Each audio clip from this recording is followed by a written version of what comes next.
Monsieur le Président des anciens combattants, Mesdames et Messieurs les membres des anciens combattants, Monsieur le porte-drapeau, Mesdames et Messieurs les élus, Mesdames, Messieurs les enfants. Le 8 mai 1945 à Berlin est signée la reddition sans condition de l'Allemagne nazie. Cet acte mettait fin à la Seconde Guerre mondiale.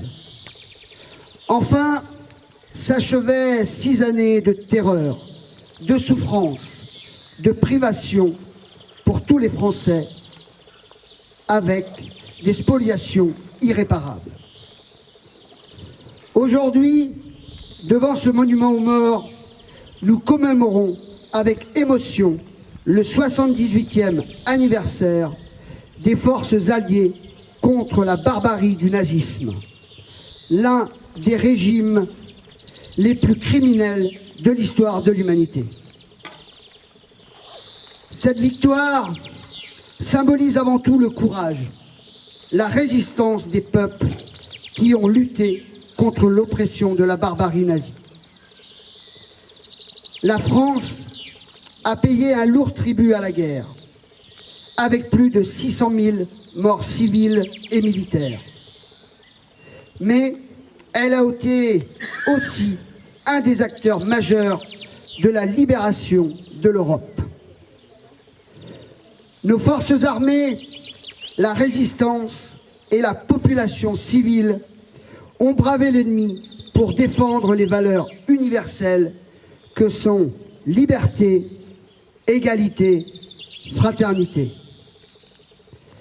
Cet événement marque la fin de 6 années de guerre qui ont laissé exempt l'Europe et causé des millions de morts avec d'atroces souffrances et des cicatrices.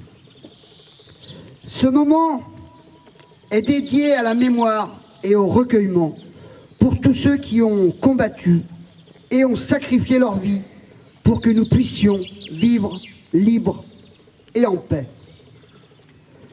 Le 8 mai 1945 fut un jour de joie pour tous, pour la France, pour l'Europe et pour le monde entier. Un jour tant attendu après de longues années d'horreur et de sacrifices.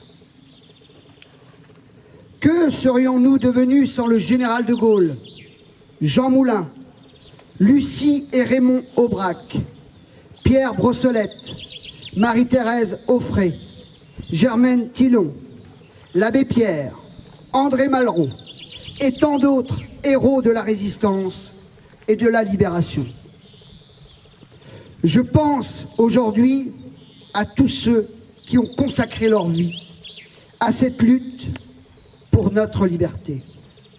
Les soldats, les résistants, les déportés, les prisonniers, les patriotes anonymes, sans oublier nos alliés anglais, américains et tous ceux qui ont œuvré dans l'ombre pour que cette victoire soit possible. À ces résistants connus et anonymes, tous ces hommes et ces femmes ordinaires qui ont fait des choses extraordinaires. Sauveurs de juifs, passeurs de frontières, saboteurs de chemins de fer ou dans les usines d'armement françaises et tant d'autres exemples que je pourrais citer aujourd'hui. Malgré le temps passé et toute cette page d'histoire qui nous ont retracé ce terrible moment du XXe siècle, nous ne pouvons et nous ne pourrons jamais comprendre ce qui a pu germer dans l'esprit de ces hommes, ce qui a rendu possible l'horreur totalitaire et qui a permis à ces concentrationnaires d'exister. Des noms qui s'identifient à l'horreur et résonnent en nous. Le Valdiv, Drancy, Dachau, Auschwitz et bien d'autres encore. À ceux qui ont laissé leur vie sur les champs de bataille, à leurs familles et à leurs proches, nous leur devons une reconnaissance éternelle. Cette victoire, c'est la leur. C'est grâce à leur courage, leur abnégation et à leur détermination qu'ils ont pu venir à bout de l'ennemi. Nous devons prendre exemple sur ces héros de notre histoire qui ont combattu pour notre liberté. Ils nous ont montré que le courage et l'esprit de résistance permettent de surmonter les pires épreuves. Mais cette victoire ne doit pas faire oublier les souffrances infligées par cette guerre et à ces millions de personnes tuées. Ces villes détruites et ces villages meurtris ou martyrs. Cette journée est également l'occasion de réaffirmer notre engagement envers la liberté et la démocratie. Nous devons rester vigilants et protéger notre liberté contre ceux qui cherchent à la détruire.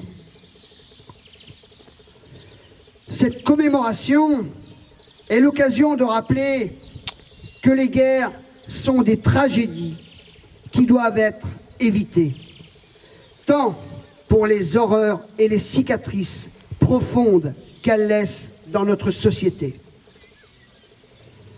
Nous devons collectivement, individuellement, continuer à œuvrer pour la paix dans le monde entier. Nous devons être solidaires les uns des autres pour faire face aux défis qui se présentent à nous, qu'ils soient économiques, sociaux ou environnementaux. Chaque commémoration nous rappelle la fragilité de la paix, la démocratie, la laïcité, les valeurs républicaines, le respect de l'autre, la tolérance doivent être les combats quotidiens. Il ne nous faut en aucun moment ni baisser la garde, ni relâcher notre vigilance. Comme le disait le philosophe Arthur Schopenhauer, l'histoire est un peuple, ce que la conscience est pour un homme. Un peuple qui oublie son histoire est un homme qui perd sa conscience. Aussi, pour ne pas perdre notre conscience, nous devons nous souvenir encore et toujours ce que signifie le 8 mai 1945. Je terminerai ce discours par deux citations. Une de John Fitzgerald Kennedy et une autre de Pierre Brossolette. John Fitzgerald Kennedy a dit « L'humanité devra mettre un terme à la guerre ou la guerre mettra un terme à l'humanité. » Quant à Pierre Brossolette, grand résistant, ce que nos morts attendent de nous, ce n'est pas un sanglot, mais un élan. Je vous remercie.